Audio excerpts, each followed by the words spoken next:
তার হাতের পাকওয়া তলমি সারেগান্ধি মহাস্থান আর আশেপাশে যতগুলো জায়গা আছে সব খালি মাসের মধ্যে 2-1 করে বেড়াবে যায় আর রাতে রান্না খায়। গত কয়েকদিন আগে মহাস্থান গেছিলাম, রান্না বাড়া করে খাওয়া দাওয়া আছে।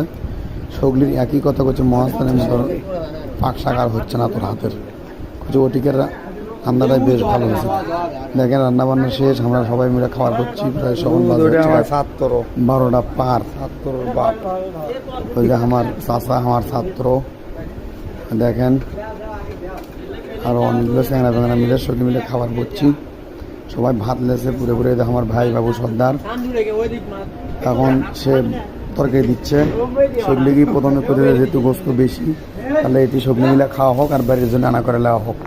তো সবজি কি প্রথমে 5 পিস করে দিচ্ছে, আমরা সবাই এটি খানো। এই যে আমার দিচ্ছে 5 পিস করে দিচ্ছি।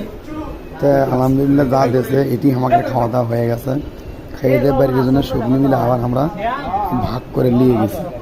তো সবজি খাইয়ে দিয়ে করছে যে না প্যারেল মুগরি ভালোই লাগছে। এতদিন গরুর গোস্ত খাচ্ছি, খাসির গোস্ত খাচ্ছি, ভেড়া খাচ্ছি, সুন্দর বাটা ছিল, কিন্তু প্যারেল মুগরি আসলে সেভাবে কোনোদিন খাওয়া হয়েছিল না। দেখি এবেন হই তুলছিল প্যারেল মুগরি খাবি। তা খাইয়ে দিয়ে সবজি কি বাটা ছিল দিচ্ছে, সবজি খাইয়ে দিয়ে করছে না ফাইন হচ্ছে, এবার থেকে খেলে প্যারেল মুগরি খাবো।